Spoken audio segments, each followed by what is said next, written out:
we are not we're not helping them resolve inner conflicts. We're not really understanding why they may not want to do things or why they aren't motivated. We're just pushing them to move away from the situation. But when we listen to others, we invite them to work through those inner conflicts out loud, sometimes, maybe internal. We just give them the space to do that. And with empathy, when they understand that, okay, you're not here to just combat me, you're not just here to strong arm me, we become, we invite a environment where people can be creative and problem solve, and they become motivated to solve the problem that we both need to solve. So that's a lot, right? That's a lot I just read. That's a lot that I just read. And so I want to take these ideas I've been talking about and pull them into practical application. So, practically, how can we empathize with others and invite the spirit of creativity when it comes to conflict and solving problems, when it comes to having to work on projects together, when it comes to needing to have better unity in our households? How can we invite creativity and invite their problem solving so that instead of fighting each other, we're working together? So I'm going to go back to Never Split the Difference, where Voss gave great practical ways that we can use listening and empathy. And after each point here, I have added my own thoughts to it because I didn't want to just read the quotes. I wanted to make sure that I put a unique spin on it for you guys. So the first thing that Voss says, he calls it listener's judo, which is fun. You should really go read the book. Don't try and force your opponent to admit that you are right. Aggressive confrontation is the enemy of constructive negotiation. So you're going to face someone you clash with, and you're gonna need to collaborate. I feel like this really is seen in the work environment. You're gonna have to collaborate with people who maybe you will personally wouldn't work with, but you don't really have a choice. Or I feel like, especially in the design world, you work with clients and you don't always have a choice to work with them the way you would like. So it becomes a necessary skill to figure out how you can come to an agreement when you don't agree. And so he says to avoid the power struggle by forcing them to admit you're right. You might get a verbal yes, but it's most likely just to appease you. You don't want a fake commitment, you want an authentic yes. So why I like this is because I've worked with design for years. And sometimes when, I might have an idea and I present it to the client, they, especially if they're not really sure about their own design opinions, they might kind of give me like a, yeah, that looks good. And I can take the word of them saying, yeah, that looks good as, okay, let's move forward. But many times if I watch the reaction, I see the hesitancy. And that's when, instead of jumping forward with the idea I like, I need to stop. And instead of just being like, yeah, I know I'm right, I know this design looks good, let me figure out what's unsettling about it for them. Why aren't they 100% giving me a yes? And so stopping, even when you feel like you have a yes from somebody, but their actions don't match that, they kind of give you a, okay, it's not an enthusiastic yes. Help them by asking them why that is. What is the inner conflict that they're thinking about in their mind? And if you can identify that, maybe you are right, but they now see it, or maybe there's a little bit of change that needs to happen, and you can help them feel fully assured by identifying that. So when you are trying to engage in empathy and you're trying to engage in problem solving with others, right? Again, inviting creativity. Avoid questions that can be answered with yes or tiny pieces of information. This is another quote from the book. These require little thought and inspire the human need for reciprocity. So he says avoid questions that can be answered with yes or tiny pieces of information. You want to invite somebody to share information not interrogate somebody into giving up information. Think about an interrogation when you're asking, um, like you're asking your collaborator, but you're sounding accusatory. Let's say you both had deadlines, and let's say maybe they're working slower than you think they should. If you go to them and you say like, um, you were supposed to have this done yesterday, what's taking so long? You're probably going to get a very pushback answer because they're going to immediately be defensive. Um, you could also go to them and say like, um, how how can I help you finish for the deadline? Or like, could you share with me your process towards meeting the deadline? And then in that way, you're inviting them to solve the problem of getting the work done, but you're also not immediately putting them into interrogator mode. You want them to collaborate. So one of the things he said is like, let's say that there is a deadline that someone needs to meet and they're giving a lot of pushback on it. Show them that you hear them by first, you know, empathizing and saying like, I know what it's like to have more work than you expected or for things to take longer than you thought. And with that invitation, they're not realizing they don't have to defend themselves, and then ask and find out like, okay, how can you share with me how you're going to meet the deadline, or can you share with me the steps that it's going to take for you to meet the deadline so I can better understand where you're coming from.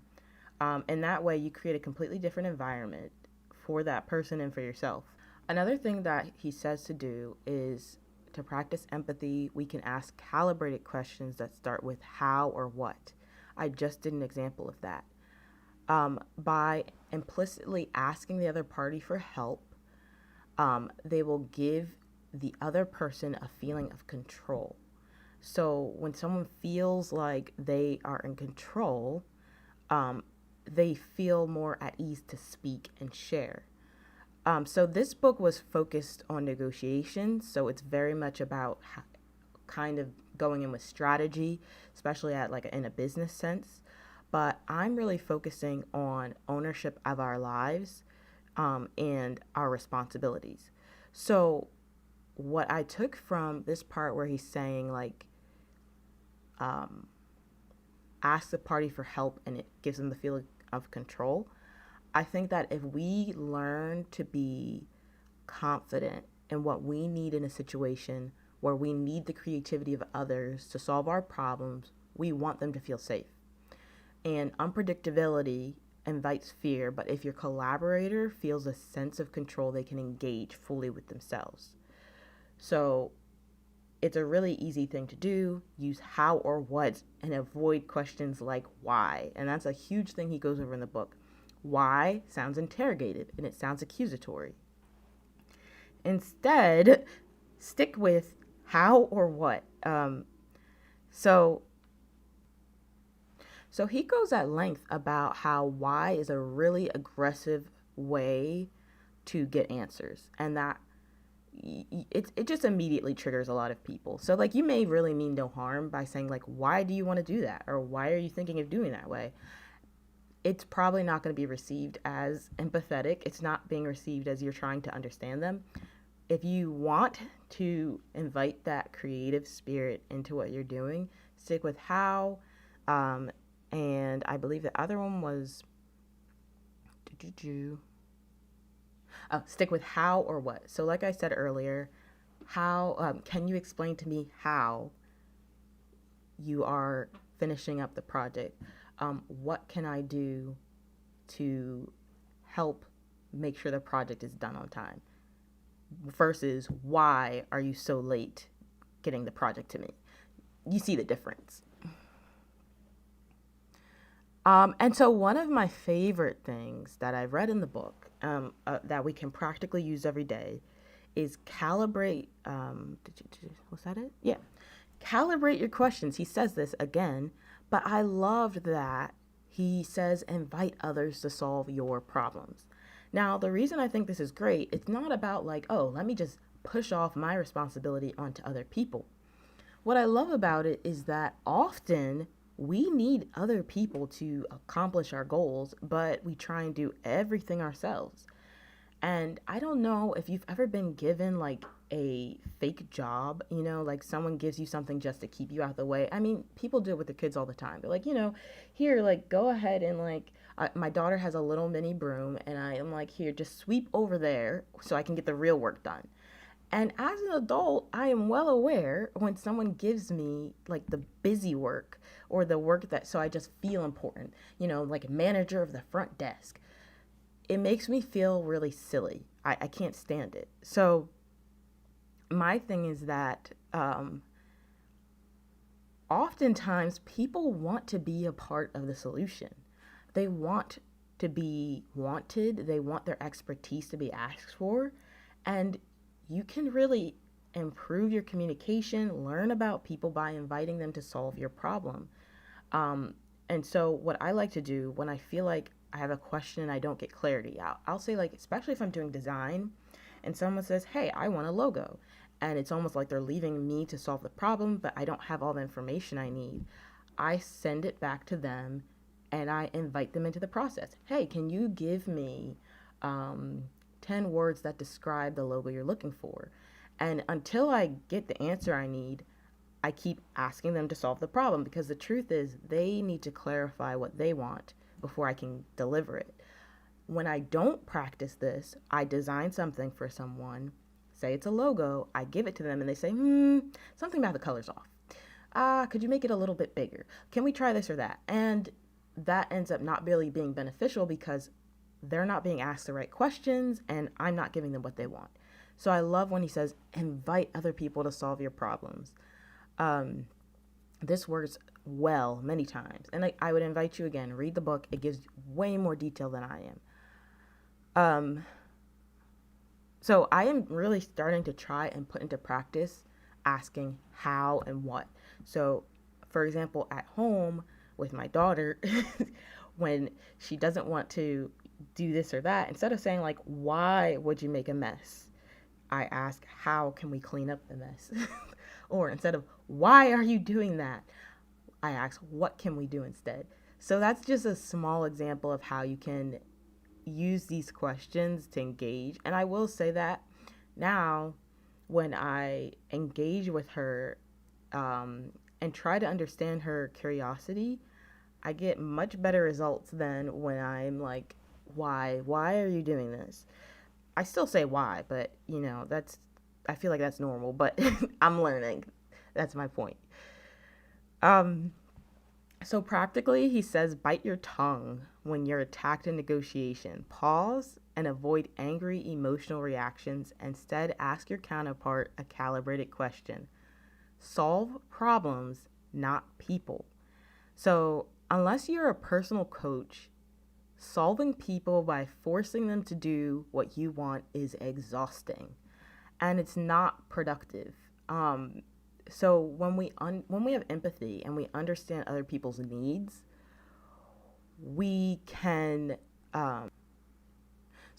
when we have empathy and understand people's needs, even more so when they get angry and upset, um, we keep ourselves on course to solve the problem, and then that way we don't get drawn into someone else's side issue.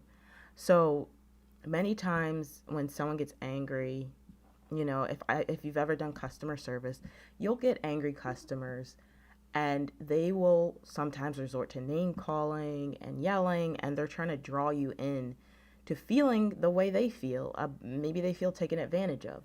Maybe they feel insulted. So they try and draw you in to feeling the same way. The truth is that I can't spend my whole day with you being upset, but I also don't want you to feel like you're not being heard. So what I can do is not fall into the same pattern of being angry and throwing insults. I can say, listen, I understand you're upset and I hear you. And I've even had times people don't want to hear I'm sorry or apologies or excuses. They feel like they're being brushed off. But sometimes they just want to hear, like, I hear you. I hear you. Okay, here's what we can do. And so it's really tempting to want to go off on people, but you're just going to burn bridges. And routinely burning bridges, I guess the way I like to think of it is this.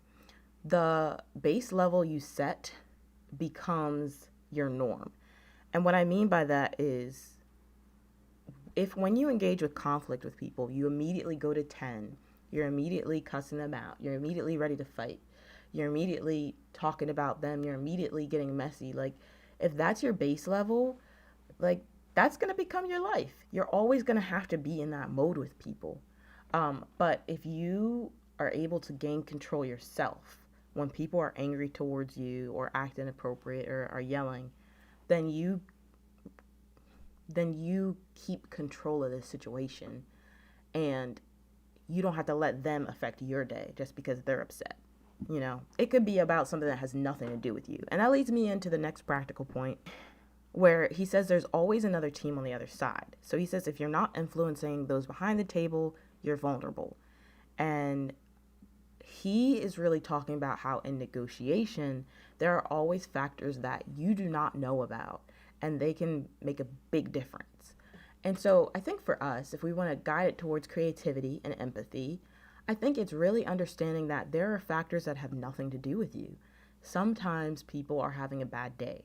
Sometimes people have had traumas, triggers, and we can get dragged into these situations with them when we're trying to, I think, solve people, when we're trying to get them to do what we want. But if we can take a moment and empathize, if we can listen to them, they might tell us what that thing is, or they might not. But at the very least, we're not, we can stay focused on problem solving instead of getting sidetracked. So a lot of times it's like he said, people have struggles within themselves and they can take it out on others, and they may have problems at home or they're overwhelmed. And sometimes if you hit a wall, you may need to empathize. I know that there have been times where, if I notice that my daughter's particularly irritable, my first thought is not like she just needs to listen to me right now. My first thought is almost always she's probably hungry. She's probably tired. And I think in other ways, it can be like that with people. Someone might be particularly nasty to you one day. If it's out of character, there might be more to the story. And in the moment where you feel like you're losing control and you just want to let them have it, a little bit of empathy may disarm them and invite them to actually share a little bit of like, hey, what's going on? You're really pushing back on me on this point. Like, is there a particular reason? Again, calibrated questions. I'm trying to work with you here. How can I understand where you're coming from? What are you thinking right now? Like, what's going through your mind? And I love the idea of, even when other people are upset, you don't have to be. You can stay focused on the problem. You can keep your cool, and that way your life is, you're controlling the things you can control instead of allowing other people to have a lot more say in how your day goes based on what they're dealing with. You know what I'm saying? So some other obvious tips he has are, imagine yourself in your counterpart situation. The beauty of empathy is that it doesn't demand you agree with the other person's ideas. This is in the book. He said you may well find them crazy, but by acknowledging the other person's situation, you immediately convey that you are listening. Inevitably, you will meet someone you don't understand. And I feel personally like this will happen at work. This will happen with clients. This will happen when you leave your comfort zone, right? I think it can happen in your home as well, but you're not going to understand each other. And you can choose to welcome the other person back to communication by empathizing. And Chris, like I said earlier, he negotiated with terrorists and kidnappers. He didn't start talking about, oh yeah, I love killing people, like it's great. No, he empathized with the terrorists and said, like, you really wanted to defend your beliefs in your country, or, you're really just trying, like, I think there was a situation where, like, they had kidnapped somebody and they wanted some insane amount of money the family did not have. And doing some research, which is a great thing to do, he discovered that really they just used the money to go out and have a good time. So he was able to empathize with them and just say, like, hey, you want to go out and have a good time, you're not going to get any money because you're asking for something unreasonable. And though I don't think he even asked it like that. He would always just say like, how can I do that? So like he's like, okay, you guys have kidnapped somebody and you want an insane amount of money. How can I give you the money if we don't have it? Like, how are you going to get your goal? And in doing that, he would actually get them to be like, huh, how am I going to do that? And so to me, that's just read the book. That's all I got to say. But um, so back to what I was saying is that you can imagine yourself in someone else's shoes, do research on it. He calls it field study. And you can understand, like, for example, with a manager or with a client, okay, they're not a designer. That's what I would think. They're not a designer. They don't understand what symbols mean. They just want to feel truly represented in their brand. And maybe they're a bit nervous because this is their first time. I can put myself in their shoes and I can bring them back to being able to actually communicate with me rather than just like rejecting all the designs I send. You know what I'm saying? So far, I have a lot. I did a whole bunch of practical tips for this one. It was just too much good stuff. So you just have to replay this to really get it.